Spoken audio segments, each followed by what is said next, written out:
السلام عليكم ورحمة الله وبركاته. أعوذ بالله من الشيطان الرجيم.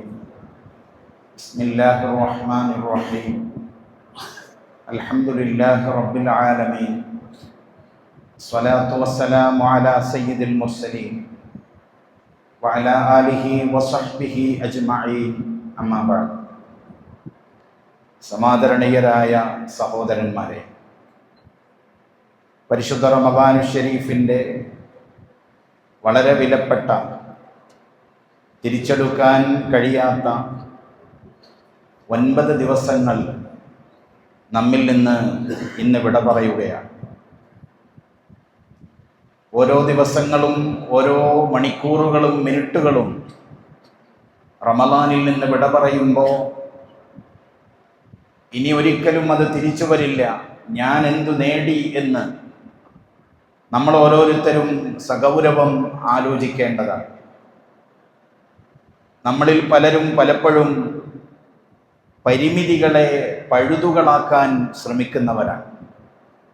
അഥവാ ഏതെങ്കിലും ഒരു നന്മ നമ്മുടെ മുന്നിലുണ്ടാവുമ്പോൾ എന്തെങ്കിലും ചെറിയ തടസ്സങ്ങൾ, ആ തടസ്സങ്ങളെ വലുതായി കണ്ട് എനിക്കിപ്പോൾ കഴിയില്ല, ഇന്നെനിക്ക് ക്ഷീണമാണ്, അല്ലെങ്കിൽ ഉറക്കം വരുന്നു, അതല്ലെങ്കിൽ എനിക്കിന്ന് അസുഖക്കാരനാണ്, ഇങ്ങനെയുള്ള പരിമിതികളെയൊക്കെ ഒരു പഴുതായി കണ്ട് വളരെ വിലപ്പെട്ട അവസരങ്ങളെ നഷ്ടപ്പെടുത്തുന്നവരാണ് മനുഷ്യരിൽ ഏറെയും.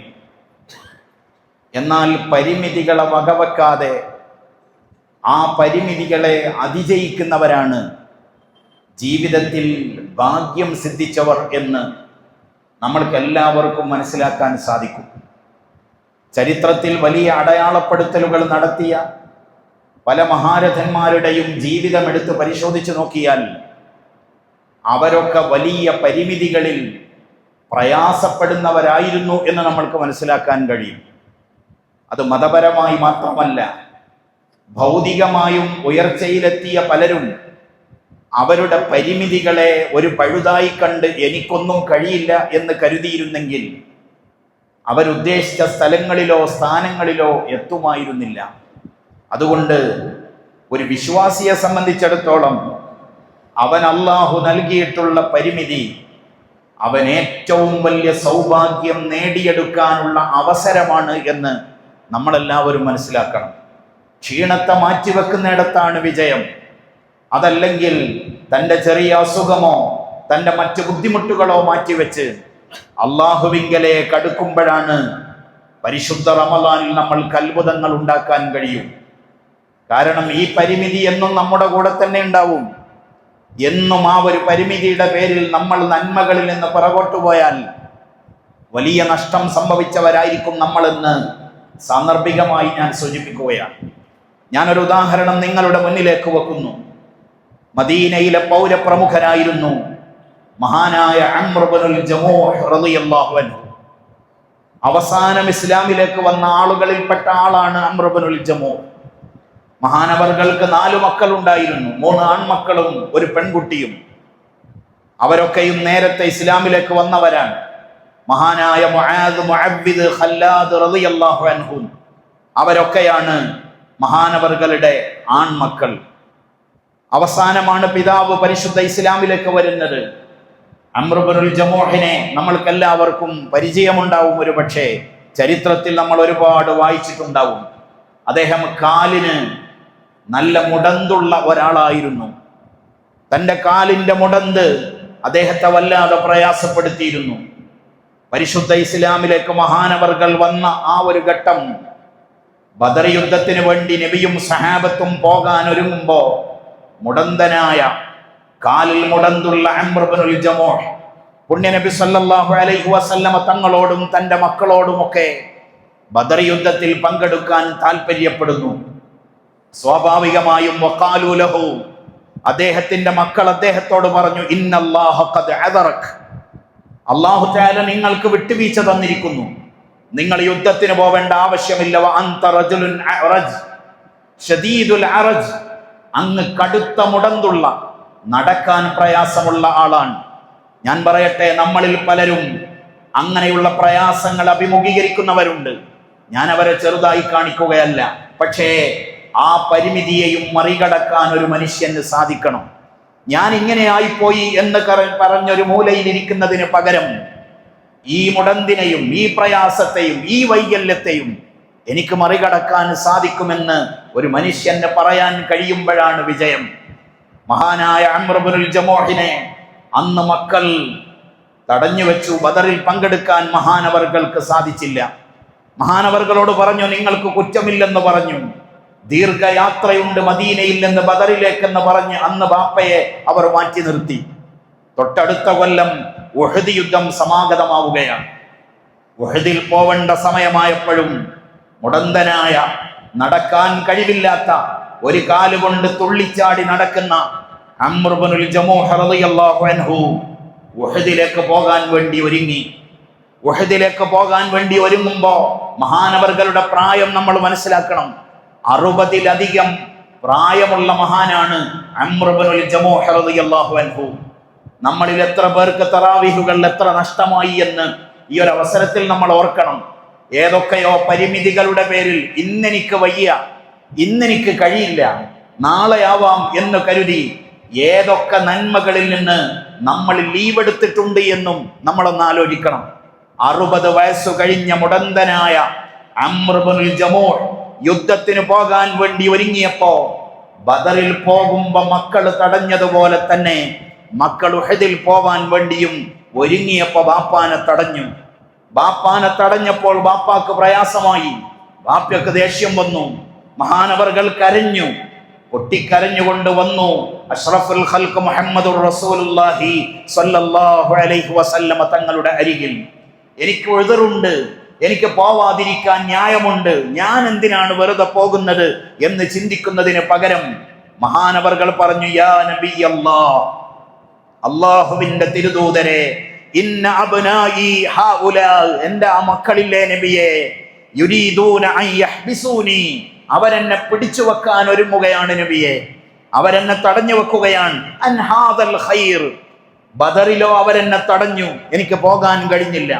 ഉഹദിലേക്ക് പോകുമ്പോഴും എൻ്റെ മക്കൾ എന്നെ തടയുകയാണ്. വഹും യതദറഊൻ ബിഅന്നി അഅറജ്, അവരതിന് ന്യായം പറയുന്നത്, അവരതിന് കാരണം പറയുന്നത് ഞാൻ മുടന്തനാണെന്നാണ് നബിയെ. പക്ഷേ വല്ലാഹി, എന്നെ തങ്ങൾക്കൊന്ന് കേൾക്കണോ, അല്ലാഹുവാണ് സത്യം, ഇന്നി ലഅർജു അൻ അത്അബി അർജതി ഹാദിഹി അൽ ജന്ന, ഈ മുടന്തുമായി എനിക്ക് സ്വർഗ്ഗത്തിൽ കയറി പറ്റണം നബിയെ. ഞാൻ ഈ മുടന്തും കൊണ്ട് മാറി നിൽക്കണോ? ഈ മുടന്തനായ അംറിനും ഷഹീദാവണ്ടേ? എനിക്കും ഒരാഗ്രഹമില്ലേ നബിയെ, ഈ മുടന്തുള്ള കാലുമായി എനിക്ക് സ്വർഗ്ഗത്തിൽ കയറിക്കൂടണം. അള്ളാഹുവിന്റെ ഹബീബ് എന്നെ അനുവദിക്കണം. വളരെ സങ്കടകരമായ ആ ഒരപേക്ഷ കേട്ടപ്പോ അവിടുന്ന് സമ്മതം കൊടുത്തു. മക്കളെ വിളിച്ചിട്ട് പറഞ്ഞു, ദഅൂ, ബാപ്പാനെ നിങ്ങൾ വിട്ടേക്കുക, ബാപ്പാനെ നിങ്ങൾ തടയരുത്. ലഅല്ലല്ലാഹ യർസുഖുഹു ശഹാദ, അല്ലാഹു സുബ്ഹാനഹു വ തആല ആ മനുഷ്യന് രക്തസാക്ഷിത്വം കൊടുത്തേക്കാം. അയാളുടെ ഒരു ഈമാനികമായ ആവേശം നിങ്ങൾ കണ്ടില്ലേ? അയാളെ നിങ്ങൾ തടയരുതെന്ന് മുഹമ്മദുർ റസൂലുള്ളാഹി സ്വല്ലല്ലാഹു അലൈഹി വസല്ലം. മുടന്തനായ അംർ ഇബ്നുൽ ജമൂഹ് ഉഹദിലേക്ക് പോകുന്ന ഒരു രംഗമുണ്ട്.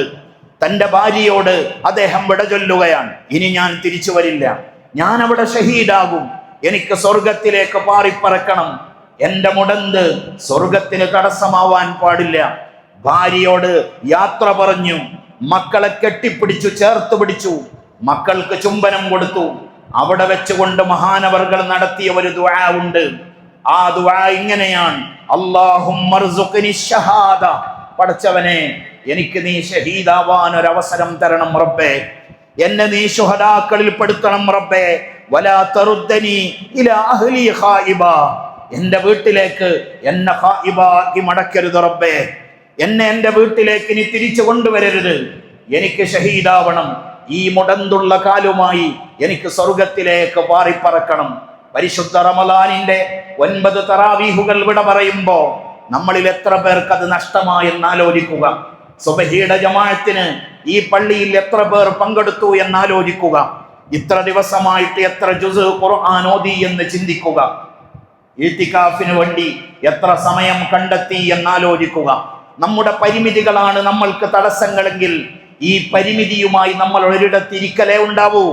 ഈ പരിമിതിയെ പുഷ്പം പോലെ മറികടന്ന മഹാന്മാർ നമ്മൾക്ക് പ്രചോദനമാവണം. അവരുടെ ചരിത്രം നമ്മൾക്ക് വെളിച്ചം വീശണം. നമ്മൾ സടകുടഞ്ഞെഴുന്നേൽക്കണം. മഹാനവർകൾ അവസാനം യുദ്ധഭൂമിയിലേക്ക് പോവുകയാണ്. പുണ്യനബി സല്ലല്ലാഹു അലൈഹി വസല്ലമ തങ്ങളെയും സഹാബത്തിനെയും സാക്ഷി നിർത്തിക്കൊണ്ട് ഉഹദിൽ അംർ ഇബ്നുൽ ജമൂഹിന്റെ പോരാട്ടം, യുദ്ധം ഒരു സമയമെത്തിയപ്പോൾ ഗതി മാറി. നമുക്കറിയാം, ഉഹദിന്റെ ചരിത്രം അറിയാം. പുണ്യനബി സല്ലല്ലാഹു അലൈഹി വസല്ലമ തങ്ങളുടെ ശരീരം അപകടത്തിലായ ഒരു സന്ദർഭം. അവിടുത്തെ മുൻപല്ല് പൊട്ടിയത് ഉഹദിലാണ്. അവിടെ ചുണ്ട് മുറിഞ്ഞത് ഉഹദിലാണ്. പാറക്കല്ലിന്റെ മേൽ മലർന്നടിച്ച് വീണത് ഉഹദിലാണ്.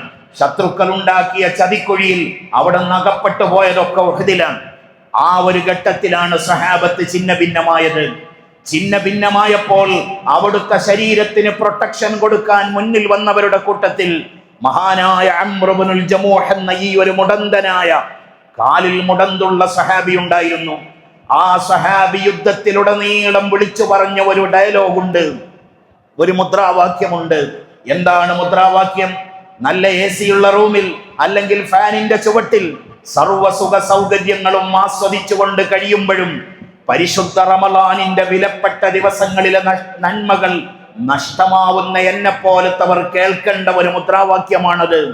ഉഹദ് രണഭൂമിയിൽ മഹാനവർകൾ ഓരോ കാലിങ്ങനെ ചാടി ചാടി യുദ്ധം ചെയ്യുമ്പോ ഉറക്ക വിളിച്ചു പറഞ്ഞു, അല്ലാഹുമ്മ ഇന്നി ലമുഷ്താഖുൻ ഇലൽ ജന്ന, ഇന്നി ലമുഷ്താഖുൻ ഇലൽ ജന്ന. ഞാൻ സ്വർഗത്തിലേക്ക് കൊതിവെച്ചു വന്നവനാണ്. ഞാൻ സ്വർഗം മാത്രം ആഗ്രഹിച്ചു കൊണ്ടുവന്നവനാണ്. എനിക്കിനി തിരിച്ചു പോക്കില്ല. അള്ളാഹുവിന്റെ ഹബീബിന് വേണ്ടി പടപൊരുതുകയാണ് ഞാൻ എൻ്റെ ശരീരം അള്ളാഹുവിന് സമർപ്പിക്കുകയാണ്. മഹാനവർകൾ ഉഹദ് രണഭൂമിയിൽ ഈ മുദ്രാവാക്യം ആവർത്തിച്ച് പറഞ്ഞുകൊണ്ട് ഒരു കാലുകൊണ്ട് ചാടി ചാടി ചാടി യുദ്ധം ചെയ്തു. തന്റെ തൊട്ടുപിറകിൽ മകൻ ഖല്ലാദുമുണ്ട്. രണ്ടാളും ഉഹദിൽ ഷഹീദായത് ചരിത്രത്തിൽ നമ്മൾക്ക് കാണാം. അവർ ഷഹീദായതിനെ കുറിച്ച് ചരിത്രകാരന്മാർ പറയുന്നത്, ലൈസ ബൈനൽ ഇബ്നി വ അബീഹി ഇല്ലാ ലഹ്ളാത്ത്. ആദ്യം ബാപ്പ, പിന്നെ മകൻ, രണ്ടാളുകളും ഷഹീദാകുന്നതിനിടയിൽ സെക്കൻഡുകളുടെ ദൈർഘ്യം മാത്രമേ ഉണ്ടായിരുന്നുള്ളൂ. സെക്കൻഡുകൾക്കിടയിൽ ആ ബാപ്പയും മകനും ഉഹദിൽ ഷഹീദാകുന്നത് നമ്മൾ കാണുകയാണ്. ഞാൻ എൻ്റെ പ്രിയപ്പെട്ട കൂട്ടുകാരോട് പറയുകയാണ്, കഴിഞ്ഞ ആഴ്ച പറഞ്ഞതുപോലെ തന്നെ ഇനിയും റമളാൻ എത്ര തേടി വരുമെന്ന് നമ്മൾക്കറിയില്ല. ഇന്ന് നമ്മൾക്ക് ആഫിയത്തുണ്ട്, ഇന്ന് നമ്മൾക്ക് ആരോഗ്യമുണ്ട്. ആ ആരോഗ്യമുള്ള സമയം നഷ്ടപ്പെടാതെ കാത്തു സൂക്ഷിക്കാൻ ഓരോരുത്തരും ജാഗ്രത കാണിക്കണമെന്ന് വളരെ സ്നേഹത്തോടെ എല്ലാവരോടും ഓർമ്മപ്പെടുത്തുകയാണ്. റഹ്മത്തിന്റെ 10 ദിനരാത്രങ്ങൾ നമ്മിൽ നിന്ന് വിട പറയുകയാണ്. നമുക്ക് ഏറ്റവും പ്രതീക്ഷ നൽകുന്ന, ജീവിതത്തിലെ ഏറ്റവും പ്രതീക്ഷ നൽകുന്ന കാര്യങ്ങളിൽ ഒന്ന് റഹ്മത്തുല്ലാഹ്, അള്ളാഹുവിന്റെ കാരുണ്യമാണ്. ബാക്കിയുള്ളതിനേക്കാളൊക്കെ നമ്മൾക്ക് പ്രതീക്ഷയുള്ളത് അതാണ്. ആഖിർ സമാനിൽ ജീവിക്കുന്ന നമ്മൾ അള്ളാഹുവിനെ സമീപിക്കുമ്പോ നമ്മൾ പ്രതീക്ഷിക്കുന്നത് ഉടയ തമ്പുരാന്റെ പരമവിശാലമായ കാരുണ്യം നമ്മളെ തേടി വരുമെന്നാണ്. ആ കാരുണ്യം ചോദിച്ചു വാങ്ങാനുള്ള അവസാന മണിക്കൂറുകളിൽ, ഈ കൊല്ലത്തെ റമളാനിന്റെ മണിക്കൂറുകൾ നമുക്ക് മുന്നിൽ ബാക്കി നിൽക്കുകയാണ്. റഹ്മത്തിന്റെ 10 ദിനങ്ങൾ. അള്ളാഹുവിന്റെ പരിശുദ്ധ ഖുർആൻ പറഞ്ഞു, അദാബി ഉസീബു ബിഹി മൻ അശാ വറഹ്മതി വസിഅത് കുല്ല ഷൈ. സൂറത്തുൽ അറാഫിലെ 156-ാമത് വചനമാണത്. അള്ളാഹു ഖുർആനിൽ പറയുന്നു, എന്റെ ശിക്ഷ ഞാൻ അത് ഉദ്ദേശിച്ചവർക്ക് നൽകും. അവിടെ അള്ളാഹു പറഞ്ഞത് എന്റെ ശിക്ഷ ഞാൻ എല്ലാവർക്കും കൊടുക്കുമെന്നല്ല, ഞാൻ ഉദ്ദേശിച്ചവർക്ക് മാത്രമേ എന്റെ ശിക്ഷയുണ്ടാവൂ. എന്നാൽ വറഹ്മതി, എന്റെ കരുണ, എന്റെ റഹ്മത്ത് വസിഅത് കുല്ല ഷൈ, എല്ലാത്തിനെയും മികക്കുന്നതാണ് എന്റെ കരുണ. ഓരോ തവണ അല്ലാഹുമ്മ റഹ്മനി എന്ന് പറയുമ്പോഴും നമ്മുടെ മനസ്സിലുണ്ടാവേണ്ടത്, എന്റെ റബ്ബ് എന്നെ കൈവിടിയില്ല. ഞാൻ ഏറെ പഠിക്കാൻ കഴിയാതെ പോയ ഒരു സാധുവാണ്, എനിക്ക് ഇൽമ കുറവാണ്, എനിക്ക് ഇബാദത്ത് കുറവാണ്, പക്ഷെ എന്റെ റബ്ബ് എന്നെ കൈവിടില്ല എന്ന പ്രതീക്ഷയോടെ അള്ളാഹുവിലേക്ക് കൈ ഉയർത്താൻ നമ്മൾ സന്നദ്ധരാവണം. അള്ളാഹുവിന്റെ റഹ്മത്ത് അത്രമേൽ വിശാലമാണ്. നോക്കൂ നിങ്ങൾ, ഇമാം ബുഖാരിയും മുസ്ലിമും ഒക്കെ ഉദ്ധരിക്കുന്ന ഹദീസിൽ കാണാം, അല്ലാഹു തആല ഈ പ്രപഞ്ചത്തിലെ സർവമാന വസ്തുക്കളെയും സൃഷ്ടിച്ചു. ലമ്മാ ഖലഖല്ലാഹുൽ ഖൽഖ്, എല്ലാ സൃഷ്ടികളെയും അല്ലാഹു സൃഷ്ടിച്ചു. അവന്റെ സൃഷ്ടിപ്പ് പരിപൂർണമായതിനു ശേഷം അല്ലാഹു തആല കതബ ഫീ കിതാബിൻ ഇൻദഹു, അവന്റെ പക്കലുള്ള കിതാബിൽ അല്ലാഹു കുറിച്ചിടുന്ന ഒരു വചനമുണ്ട്. ഖിയാമത്ത് നാൾ വരെയുള്ള വിശ്വാസികൾക്ക് പ്രതീക്ഷയുടെ തെളിനീർ നൽകുന്ന ഒരു വചനം. എന്താണ് അല്ലാഹു കുറിച്ചു വെച്ചത്? ഇന്ന റഹ്മതി തഗ്ലിബു ഗളബി, എന്റെ കരുണ എന്റെ ദേഷ്യത്തെയും മറികടക്കുന്നതാണ്. എന്റെ ദേഷ്യത്തെ ഓവർടേക്ക് ചെയ്യുന്ന കരുണയാണ് എന്റെ കരുണ. നമ്മളൊക്കെ ആലോചിക്ക്, അള്ളാഹു പലപ്പോഴും നമ്മളോട് ദേഷ്യപ്പെട്ടിട്ടുണ്ടാവാം. സുഖ സൗകര്യങ്ങൾ ഉണ്ടായിട്ടും നന്മകളിൽ നിന്ന് മുഖം തിരിച്ചിട്ടുണ്ടാവാം. തെറ്റുകളിൽ പോയി ചാടിപ്പോയിട്ടുണ്ടാവാം. ആ തെറ്റുകളെ കുറിച്ച് ഓർത്തുകൊണ്ട് അള്ളാഹുവിലേക്ക് ഖേദിച്ചു മടങ്ങുമ്പോ നമ്മളുടെ മനസ്സിൽ തുടികൊട്ടേണ്ട ഒരു വചനമാണ് ആദ്യമായി അള്ളാഹു ലൗഹിൽ കുറിച്ചത്. എന്താ കുറിച്ചു വെച്ചത്? ഇന്ന റഹ്മതി തഗ്ലിബു ഗളബി, എന്റെ കരുണ എന്റെ ദേഷ്യത്തെക്കാളും മികച്ചതാണ്. അഥവാ അവൻ നമ്മൾക്ക് പുറത്തു തരാൻ പര്യാപ്തനാണ്. ആ ഒരു ചിന്തയോടുകൂടെ അള്ളാഹുവിലേക്ക് കീഴൊതുങ്ങുക, അള്ളാഹുവിലേക്ക് പാപമോചനം തേടുക. നമുക്കറിയാം, ഈ പ്രപഞ്ചത്തിൽ നമ്മൾ ഒരുപാട് കാരുണ്യങ്ങൾ നമ്മൾ കണ്ടു. ഏറ്റവും ചുരുങ്ങിയത് നിങ്ങളെ നൊന്തുപെറ്റ ഉമ്മയുടെ കരുണ പലപ്പോഴും നിങ്ങൾ കണ്ടിട്ടുണ്ടാവും. ബാംഗ്ലൂരിലേക്ക് വണ്ടിയിൽ കയറുമ്പോ ഉമ്മ പോയി വരട്ടെ എന്ന് ചോദിക്കുമ്പോ കണ്ണ് നനയുന്ന ഒരു ഉമ്മ, നമ്മൾക്ക് വേണ്ടി പ്രാർത്ഥിക്കുന്ന ഒരു ഉമ്മ, ഇതേപോലെ കുഞ്ഞുമക്കളെ പരിപാലിക്കുന്ന ഉമ്മമാരുടെ കരുണ, ഇതെല്ലാം നമ്മൾ കണ്ടു. ഈ കാരുണ്യമൊക്കെയും കാരുണ്യത്തിന്റെ 1% ഈ പ്രപഞ്ചത്തിലേക്ക് അള്ളാഹു ഇറക്കിയപ്പോഴാണെങ്കിൽ ഇതിന്റെ 99 നാളെ ആഖിറത്തിലേക്ക് അള്ളാഹു നമ്മൾക്ക് വേണ്ടി മാറ്റി വെച്ചിട്ടുണ്ടെങ്കിൽ നമ്മൾ എന്തിന് നിരാശപ്പെടണം? നമ്മൾ എന്തിന് പ്രയാസപ്പെടണം? ജീവിതത്തിലെ ചെറിയ ചെറിയ നൊമ്പരങ്ങളെ കുറിച്ചോർത്ത് അവസരങ്ങൾ പാഴാക്കാതെ ഓടി വരുവീൻ അള്ളാഹുവിന്റെ പള്ളിയിലേക്ക്. ക്ഷീണം മാറ്റിവെക്കുവീൻ. ഈ ഒരു മാസം നമുക്ക് പള്ളിയിൽ ഒത്തുകൂടാം. സുബഹിയുടെ ജമാഅത്തിന് ജനനിബിഡമാവട്ടെ നമ്മുടെ പള്ളികൾ. പ്രാർത്ഥനകൾ നമുക്കൊന്നിച്ച് കൈ ഉയർത്താം. ആമീൻ പറയുന്നവരുടെ കൂട്ടത്തിൽ ദുആക്കുത്തരമുള്ള ഒരാളെങ്കിലും ഉണ്ടാകുമെന്നത് അവിതർക്കിതമാണ്. അവരുടെ ആമീൻ കൊണ്ടെങ്കിലും നമ്മൾക്ക് രക്ഷപ്പെടാൻ കഴിയൂലേ? എന്റെ പ്രിയപ്പെട്ട യുവജനങ്ങളോട് ഞാൻ പറയുകയാണ്, ആകെയുള്ള കാരുണ്യത്തിന്റെ 1% ഈ ഭൂമിയിൽ ഇറക്കിയപ്പോ നമ്മൾ കണ്ടു ഒരുപാട് കരുണകൾ. പുണ്യനബി സല്ലല്ലാഹു അലൈഹി വസല്ലമ തങ്ങൾ പറഞ്ഞു, ഫമിൻ ദാലികൽ ജുസ്ഉ തതറഹമുൽ ഖൽഖ്, ആ ഒരു കാരുണ്യത്തിൽ നിന്നാണ് സൃഷ്ടികൾ ഈ കരുണ കാണിക്കുന്നത്. ഏതുവരെ? ഹത്താ തർഫഅൽ ഫറസു ഹാസിറഹാ അൻ വലദിഹാ, കുതിര അതിന്റെ കുഞ്ഞ് പാല് കുടിക്കാൻ വേണ്ടി അകിടിൻ ചുവട്ടിലേക്ക് വരുമ്പോ മൂർച്ചയുള്ള അതിന്റെ കാൽ ഉയർത്തിപ്പിടിക്കുന്നത് നിങ്ങൾ കണ്ടില്ലേ? ഇതും ഈ 1%ൽപ്പെട്ട കരുണയാണ്. എന്നാൽ ആ കാരുണ്യത്തിന്റെ 99% അള്ളാഹു നമ്മൾക്ക് വേണ്ടി മാറ്റിവെച്ചിരിക്കുകയാണ്. ഉദാഹരണങ്ങൾ ഒരുപാട് പറയാൻ കഴിയും. യുദ്ധഭൂമിയിൽ കനത്ത ചൂടുള്ള ഒരു ദിവസം ഒരു കുഞ്ഞ് ഉമ്മയിൽ നിന്ന് അകന്നുപോയി. ആ കുഞ്ഞ് ഉമ്മ ഉമ്മ എന്ന് വിളിച്ച് യുദ്ധഭൂമിയിലൂടെ പൊട്ടിക്കരഞ്ഞുകൊണ്ട് നടക്കുമ്പോ യാദൃശ്ചികമായി ആ കുഞ്ഞിനെ തേടി നടക്കുന്ന ഉമ്മ ആ കുഞ്ഞിനെ കണ്ടുമുട്ടുന്ന ഒരു രംഗം ഇമാം റാസി റളിയല്ലാഹു അൻഹു തന്റെ തഫ്സീറിൽ കരുണയുടെ ഉപമയായി പറയുന്നുണ്ട്. തന്റെ കുഞ്ഞിനെ അങ്ങ് കണ്ടപ്പോഴേക്ക് ഉമ്മ ഓടി വന്ന് കുഞ്ഞിനെ വാരിയെടുക്കുന്നു. സുമ്മ അൽഖത്ത് ലഹ്റഹാ അലൽ ബത്ഹാ, ചുട്ടുപൊള്ളുന്ന കാല് പൊള്ളിപ്പോകുന്ന മണലിൽ ആ ഉമ്മ മലർന്നു കിടക്കുകയാണ്. തന്റെ പ്രിയപ്പെട്ട കുഞ്ഞിനെ ഇരുത്താൻ അവിടെ ഒരു കസേരയില്ല, തന്റെ കുഞ്ഞിനെ ഇരുത്താൻ അവിടെ ഒരു പായയില്ല. അവിടെ പായയാവുകയാണ് ഒരുമ്മ, കിടക്കയാവുകയാണ് ഒരുമ്മ. മരുഭൂമിയിൽ മലർന്നു കിടന്ന് തന്റെ കുഞ്ഞിനെ തന്റെ വയറിലേക്ക് ആ കുഞ്ഞിനെ ചേർത്ത് വെച്ചു. തഖീഹിൽ ഹർറ്, ചൂടിൽ നിന്ന് കുഞ്ഞിനെ രക്ഷിക്കാൻ ആ ഉമ്മ ഒരു വഴിയും കണ്ടില്ല. അരികിൽ ആളുള്ളതൊന്നും ഉമ്മയെ പ്രയാസപ്പെടുത്തിയില്ല, അതൊന്നും ഉമ്മയുടെ കണ്ണിൽ പെട്ടില്ല. വഖാലത്ത്, ആ ഉമ്മക്ക് പറയാനുണ്ടായിരുന്നത് ഇബ്നി ഇബ്നി, എന്റെ കുഞ്ഞ് എന്റെ കുഞ്ഞ് എന്ന് മാത്രമാണ് ആ ഉമ്മക്ക് പറയാനുണ്ടായിരുന്നത്. മഹാന്മാരായ സഹാബത്ത് കണ്ടു. ഫബക്കന്നാസ്, എല്ലാവരും കരഞ്ഞു. ആ ഉമ്മാന്റെ പ്രവൃത്തി കണ്ട് എല്ലാവരും കരഞ്ഞു. വതറകൂ മാ ഹും ഫീ, അവരുടെ ഡ്യൂട്ടി ഒക്കെ അവർ മറന്നു. അവരെല്ലാവരും ഈ ഉമ്മാന്റെ ചുറ്റിലും തടിച്ചുകൂടി. അതാ കടന്നു വരുന്നു അഷ്റഫുൽ ഖൽഖ് ത്വാഹ റസൂലുള്ളാഹി സ്വല്ലല്ലാഹു അലൈഹി വസല്ലം.